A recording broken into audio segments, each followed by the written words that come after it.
अस्सलाम वालेकुम everyone, welcome to vocabulary. We are learning English with easy lessons. आप लोगों ने कुछ फ्रेजेस मेरे से रिक्वेस्ट की थी, ये फ्रीक्वेंटली इस्तेमाल होती हैं स्पोकन इंग्लिश में। ठीक है, नेटिव स्पीकर्स इन फ्रेजेस को इस्तेमाल करते हैं। मैंने कुछ अपने पास से भी ऐड की हैं। इनका जानना ज़रूरी है अगर आप अपनी स्पोकन इंग्लिश इंप्रूव करना चाहते हैं और अगर आप अपनी लिसनिंग इंप्रूव करना चाहते हैं। जैसे कोई नेटिव स्पीकर अगर बोल रहे हैं तो हमें अक्सर समझ नहीं आती है, वो इसी वजह से नहीं आती है क्योंकि वो फ्रेजल वर्ब्स यूज़ करते हैं, एक्सप्रेशंस बहुत ज़्यादा यूज़ करते हैं, तो इस वजह से हमें उनकी अक्सर उनकी जो बात है वो समझे, और ऑब्वियसली भी because of their accent as well. ठीक है, कि हम लोग उनका एक्सेंट भी गेट नहीं कर पाते हैं। ठीक है, तो आज की जो फ्रेजेस है वो क्या है? All but, close call, save the day, heads up, played by year और टू बी फेयर, और इसके अलावा और भी हैं। तो चलिए शुरू करते हैं, इंपॉर्टेंट लेसन है। ठीक है, तो चलिए शुरू करते हैं। पहला है ऑल बट। देखिए, ऑल बट का यूज करते हैं हम जब उन्होंने कहना होता है ऑलमोस्ट, वेरी क्लोज टू। जब आप कहते हैं कि कोई चीज तकरीबन, तकरीबन के जो मीनिंग होता है ना, उस मीनिंग में ऑल बट इस्तेमाल होता है। ठीक है, जस्ट अबाउट भी इसी मीनिंग में इस्तेमाल होता है और ऑल बट भी इस्तेमाल है। जस्ट अबाउट मैंने आज की लिस्ट में ऐड नहीं किया, लेकिन मैं एक्सप्लेन कर देती हूँ। देखिए, ऑल बट का मतलब ये होता है कि कोई चीज जो है वो 100% के बिल्कुल करीब है। आप समझ लीजिए कि 99% पे जब आपने कहना है कि कोई चीज इतनी करीब है, ऑलमोस्ट तकरीबन इतना हो गया है, तो वहां पर ऑल बट इस्तेमाल करते हैं। और जस्ट अबाउट यूज करते हैं जब आपने कहना हो कि 90%, मतलब करीब के करीब, मतलब कंप्लीशन के करीब है कोई चीज, लेकिन अभी उसमें थोड़ा वक्त बाकी है, तो वहां पर जस्ट अबाउट यूज करते हैं। लेकिन जब कोई चीज ऑलमोस्ट कंप्लीट हो जाए, बस 1% का चांस रह जाए, जैसे मैंने कहा 99%, तो वहां पर ऑल बट होता है। ठीक है, और ऑल बट जरा फॉर्मल है और जस्ट अबाउट इनफॉर्मल है, जस्ट अबाउट स्पोकन इंग्लिश में इस्तेमाल होती है। ऑल बट जो है वो स्पोकन इंग्लिश और रिटन दोनों में इस्तेमाल हो जाती है। ठीक है, तो आई होप कि क्लियर हो गया होगा। जैसे ये है कि the project is all but finished. अब यहाँ पर क्या मतलब है? आपको बॉस अगर पूछता है कि व्हाट अबाउट द प्रोजेक्ट, और आप कहते हैं sir the project is all but finished, इसका मतलब ये है कि आप तकरीबन उसको 99% कंप्लीट कर चुके हैं, बस 1% का थोड़ा सा काम बाकी है। लेकिन यहीं पर अगर आप जस्ट अबाउट यूज कर देंगे ना कि sir the project is just about finished, इसका मतलब ये है कि आप 90% काम कर चुके हैं, अभी 10% बाकी है। ठीक है, तो ये डिफरेंस होता है ऑल बट और जस्ट अबाउट का। अच्छा जी, जैसे कि he has all but given up on his dreams, इसका मतलब पता है क्या है? कि वो 99% ये डिसाइड कर चुका है कि वो अपना जो भी उसका ख्वाब है या जो भी चीज़ पे वो काम करना चाह रहा है, जो भी, वो बस उसको छोड़ने वाला है, गिव अप करने वाला है। गिव अप का मतलब ये होता है कि आप किसी काम को छोड़ दें, आप हार मान लें। ठीक है, तो वो अपने जो ड्रीम्स हैं उन पे हार मारने वाला है, अपने उस ख्वाब पे हार मारने वाला है कि शायद ये मेरे से नहीं होगा। और 99, मतलब वेरी क्लोज है, बहुत क्लोज है इस बात के।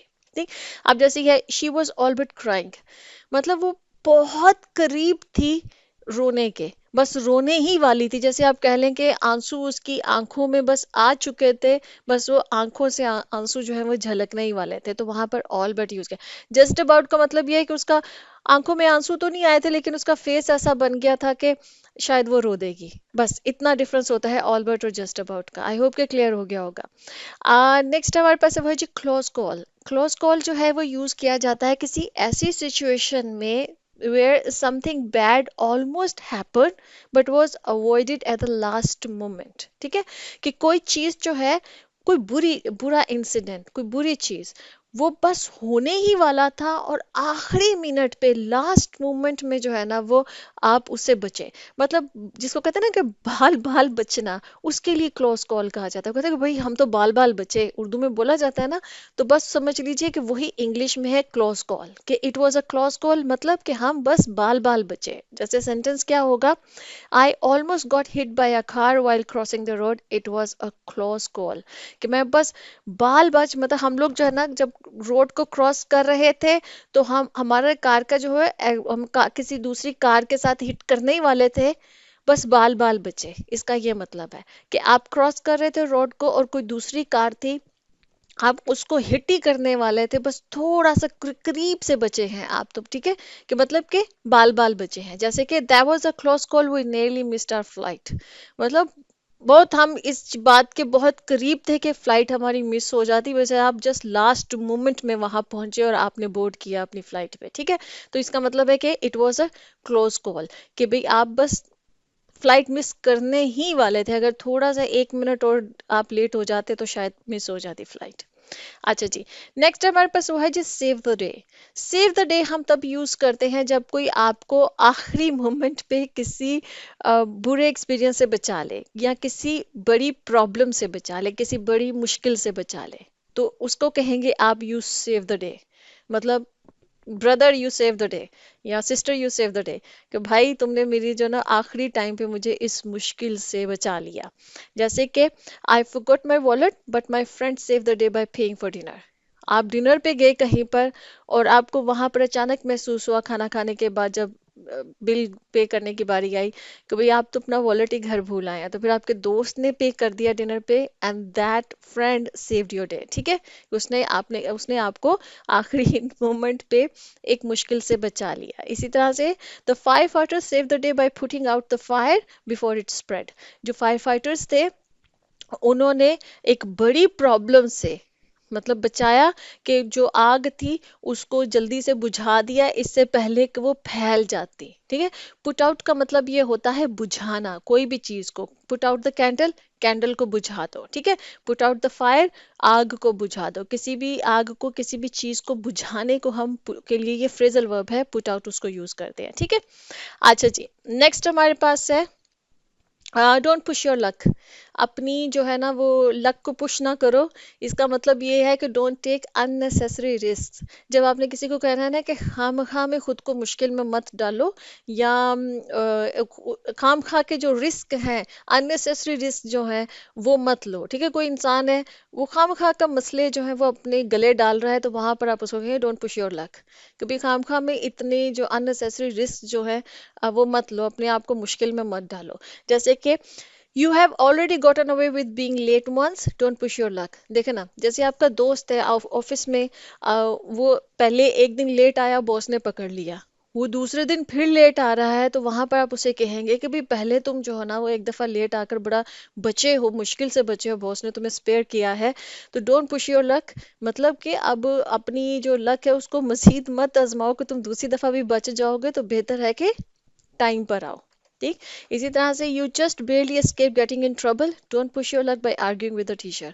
मतलब पहले ही आप एक मुश्किल से बचे हो सकता है आपने चीट किया है, टीचर ने आपको पकड़ लिया है चीट करते वक्त। ठीक, और वहां पर मुश्किल से आप बचे हैं, तो अब आप टीचर के साथ आर्ग्यू करने लगे हैं, तो वहां पर आपका दोस्त आपको कह सकता है कि डोंट पुश योर लक। मतलब कि पहले ही तुम एक मुश्किल से बचे हो, अब आर्ग्यू करके मजीद अपने आप को मुश्किल में मत डालो। ठीक, अच्छा जी, नेक्स्ट हमारे पास वो है जी हेड्स अप।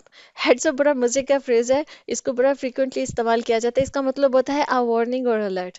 ये यूज किया जाता है जब आप किसी को कोई वार्निंग देना चाह रहे हो ना, या कहना चाह रहे हो कि बी अवेयर, सावधान रहो, ठीक है, या ध्यान रखो, वहां पर हेड्स अप बोलते हैं लोग। हेड्स अप बोलकर फिर उसके बाद जो भी वार्निंग देनी होती है उसको बोलते हैं। जैसे सेंटेंस में देखिए, just a heads up the boss is in a bad mood today.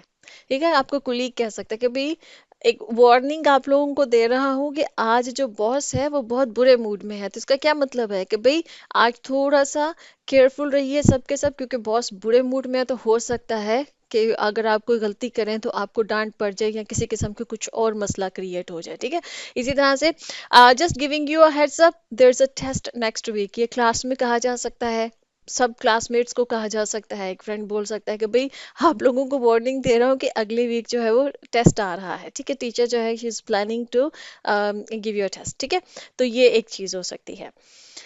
अच्छा जी, नेक्स्ट है played by ear. Played by ear हम यूज करते हैं to handle a situation spontaneously instead of making a fixed plan. जब आप एक situation sir पे पड़े और तब आप उसको हैंडल करें, बजाय इसके कि आप पहले से ही उसको प्लान कर लेते और फिर उस सिचुएशन को अवॉइड कर लेते, वो करने के बजाय सर पे पड़ी और तब आपने उसको डील किया, तब आपने उसको हैंडल किया, तो इट मीन्स कि you are playing it by ear. ठीक है, जैसे कि I'm not sure what time I'll be free. Let's play it by ear and decide later. इसका मतलब पता है क्या है कि हो सकता है आपने अपने दोस्त को फोन किया और आप कुछ प्लान करना चाह रहे हैं और आप उससे पूछ रहे हैं भाई तुम कब फ्री होगे, तो चलो हम बाहर के डिनर करते हैं या कहीं घूमते फिरते हैं आते जाते हैं, ठीक है, हैंग आउट करते हैं। अब आपका दोस्त कह सकता है कि I am not sure what time I will be free, वो आई विल बी फ्री, वो कह रहा है कि भाई मुझे नहीं मालूम कि मैं कब फ्री हूँगा, मुझे कब वक्त मिलेगा, शायद हो सकता है उसके पास बहुत काम हो, तो वहां पे कहेंगे, वहां पे वो कह सकता है let's play it by year and decide letter, कि मतलब मैं इसको जब मैं फ्री हूँगा ना, हम उसी वक्त डिसाइड कर लेंगे। The moment I get time और आई गेट फ्री, तो मैं उसी वक्त हम लोग जो है ना वो प्लान कर लेंगे, ठीक है, मतलब हम पहले से प्लान नहीं कर सकते हैं। इसी तरह से he didn't prepare a speech, he just went on stage and played it by ear, मतलब पहले से उसने स्पीच तैयार नहीं की हुई थी और बस उसी लास्ट मोमेंट में वो स्टेज पर गया और उसी वक्त जो है ना वो उसने जो उसके माइंड में आया, जो भी पॉइंट्स आए वो उसने उस वक्त डिलीवर कर दी, उस वक्त उसने स्पीच दे दी, ठीक है। तो कोई काम आप उसको लास्ट मोमेंट में करें, पहले से डिसाइड ना किया हो, तो वहां पर कहा जाता है कि you played it by ear, ठीक है। अच्छा जी, नेक्स्ट हमारे पास वो है जी don't say. You don't say, you don't say का अपना कोई मतलब नहीं है, इसका सिर्फ ये मतलब है, लोग सिर्फ इसको ये बोलते हैं एक्सप्रेस करने के लिए, या तो आप सरप्राइज एक्सप्रेस कर रहे हैं या आप तंजिया बोलते हैं। नेटिव स्पीकर्स इसको दो सेंस में यूज करते हैं, जब वो किसी बात पे सरप्राइज होते हैं यू डोंट से, वो ऐसे बोल देते हैं, इसका मतलब कोई नहीं है कि मतलब इसी को ट्रांसलेशन मैं करूँ, नहीं, ये बस एक इमोशन जो है ना वो एक्सप्रेस करने का इजहार है, कि उनको किसी बात पे सरप्राइज हुआ है और वो बोल देंगे यू डोंट से, इसका मतलब ये है कि भाई आई एम सरप्राइज्ड, बस ये है। या समटाइम्स वो सार्कास्टिकली भी बोल देते हैं, किसी दूसरे को तंज देने के लिए भी बोल देते हैं, वो मैं आपको एग्जांपल से बताती हूँ। देखें, जैसे कि पर्सन ए है, वो कहता है कि डिड यू नो सारा गोट अ न्यू जॉब, ठीक है, तुम्हें पता है सारा को नई जॉब मिल गई है, ये एक बात कही, और दूसरा जो है ना दूसरा पर्सन वो अब सरप्राइज्ड हुआ इस बात पे, अच्छा सच्ची में, जैसे हम बोलते हैं ना अच्छा रियली, ये, अब वो इसको कहने के बजाय वो कह देगा यू डोंट से, मतलब अपना सरप्राइज, इसका कोई ट्रांसलेशन नहीं है, बस ये समझ लीजिए कि ये सरप्राइज को एक्सप्रेस करने के लिए, और फिर आगे से वो कहते हैं कि दैट्स अमेजिंग, मतलब बड़ी अच्छी बात है कि उसको उसको नई जॉब मिल गई है, ठीक। अब जैसे सेकंड एग्जांपल है, पर्सन ये बोलता है it's really hot outside today, भाई आज बाहर बहुत गर्मी है, और दूसरा इंसान क्या कहता है यू डोंट से I am sweating like crazy. अब यहाँ पर वो सार्केस्टिक हो रहा है, ठीक है, ऐसे जैसे मुझे नहीं पता है, मैं मुझे इस वक्त इतना ज्यादा पसीना आया हुआ है, ठीक है, मतलब मुझे पसीना आया हुआ है तो ऑब्वियसली मुझे भी पता है कि आज बाहर बहुत गर्मी है, ठीक। तो वहां पर समटाइम्स सार्केस्टिक होने के लिए, तंज करने के लिए बोल दिया जाता है यू डोंट से, और समटाइम्स सरप्राइज को कि आप मतलब आपको सरप्राइज, आप सरप्राइज्ड हुए हैं, उसको एक्सप्रेस करने के लिए बोला जाता है। नेक्स्ट हमारे पास है वो जी to be fair. To be fair भी बहुत कॉमनली इस्तेमाल होता है, आप लोगों ने बहुत सुना भी होगा इसको। टू बी फेयर का मतलब ये होता है कि जब आप कोई बात करते वक्त अगर आप कुछ सच बोलना चाह रहे होते हैं ना, तो वहां पर आप कहते हैं टू बी फेयर, मतलब उसका कि सच बात बोलूं तो ये है, जहां पर आप किसी सच्चाई को एडमिट करना चाह रहे होते हैं कि भाई सच तो ये है भाई, अब इसको आप मतलब इस जैसे मर्जी इसको ले, लेकिन सच हकीकत तो ये है, वहां पर इंसान टू बी फेयर बोलता है, मतलब अब मैं बैलेंस कर रहा हूँ, मतलब मैं बात जो हकीकत है मैं वो बयान कर रहा हूँ या कर रही हूँ, जैसे कि I don't agree with his methods but to be fair he gets results. आप किसी के काम से इख्तलाफ कर सकते हैं, भाई मुझे उसके काम के तरीके से इख्तलाफ है, वो जिस तरीके से काम करता है मैं मुझे वो नहीं पसंद है, लेकिन सच बोलूं तो वो रिजल्ट ले आता है, नतीजे वो ले आता है। हो सकता है, होता है ना, जैसे ऑफिस में कुछ लोगों का काम करने का तरीका बहुत वियर्ड और ऑड होता है, बट वो काम निकलवा लेते हैं, उनको मालूम होता है, सेल पिच कर लेते हैं, उनको शायद कस्टमर हैंडलिंग जो है वो उनकी बड़ी वियर्ड हो सकती है, ऑड हो सकती है, बट वो सेल कर लेते हैं चीजों को, ठीक है ना। तो इट मीन्स के दे गेट रिजल्ट्स, तो वहां पर आप कहते हैं कि टू बी फेयर। जैसे कि she was late but to be fair traffic was terrible, मतलब वो आज लेट आई, लेट आने पे हो सकता है उसको बॉस ने रेप्रीमांड किया हो, लेकिन आप आगे से कहते हैं कि टू बी फेयर अगर हम सच बोलें तो ट्रैफिक आज वाकई बहुत ज्यादा थी, हो सकता है मुल्क में जैसे हमारे मुल्क में चलते रहते हैं मसाइल, तो वहां पर हो सकता है आपको मालूम हो कि ट्रैफिक बहुत ज्यादा थी और उसको खामखा में बॉस ने जो है वो इतना डांट दिया, ठीक है जी। तो चलें जी, ये होगी आज की फ्रेजेस, इसी तरह से कोई और फ्रेजेस हैं जो आप चाहते हैं मैं आपको एक्सप्लेन करूँ, आप कमेंट सेक्शन में पूछ लीजिए, तो फिर मैं नेक्स्ट लेसन में उनको इंक्लूड कर लूंगी। ओके जी, अल्लाह हाफिज।